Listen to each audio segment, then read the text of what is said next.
what I wanted to share is my Ignition golden rules. And we don't break these.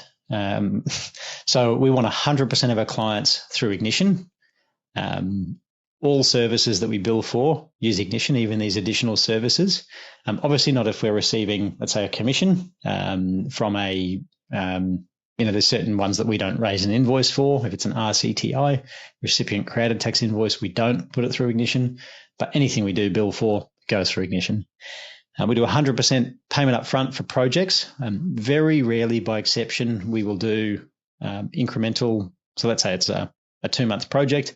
We'll do on the start at 1 month and then at 2 months. But we always want to make sure that we're ahead of our metaphorical whip at Inspire and not be left in the dark, having delivered services but not being paid for them. So payment up front, that's all possible with Ignition. In fact, we actually have a button. There's a button you turn on and you can set a default to that says don't allow proposal acceptance without payment details. And so our clients can't even accept working with us without putting either a credit card in or bank details in. That's just non-negotiable. We don't muck around with that stuff because I got mucked around a fair few times in the early days. And we had a handful of people ruin that for everyone else, but it just made me implement that payment upfront thing.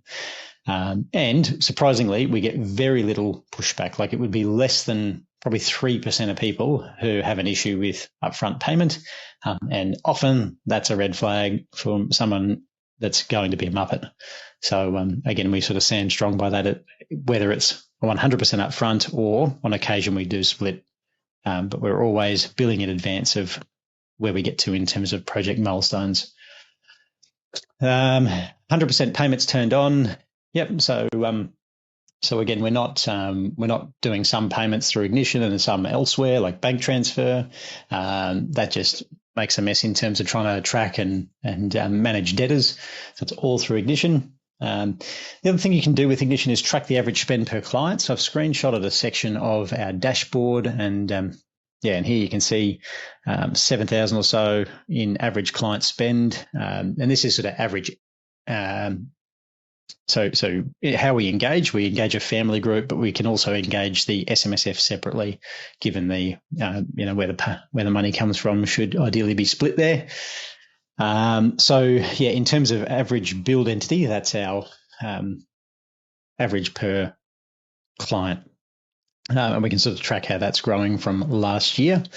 And the other one, and this is something I love watching on the dashboard here, is the monthly recurring revenue versus the total revenue. And our goal as a sales team in Inspire, the people involved with sales, are to close that gap each month. So it might be a touch hard, but you can see how in these months, so this is July to November, the month we're in, and you can see that there's a darker color of purple and a lighter shaded. So the darker colored is our MRR related services. The lighter is the project work or the catch-up tax or the additional services to our existing clients that we're aiming to close. So, and the goal is you can set budgets in the dashboard as well. So the dots there are our budget, and we sort of map that off seasonality.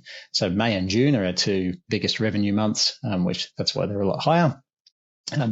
We've got some really good clarity here of closing the gap. So, and how we do that is we make sure that light shaded purple gets as close to or overpasses that budget dot above it. So again, it's sort of really clear. And that's another reason why I recommend all billing, all clients, all everything going through Ignition. So that's my Ignition golden rule.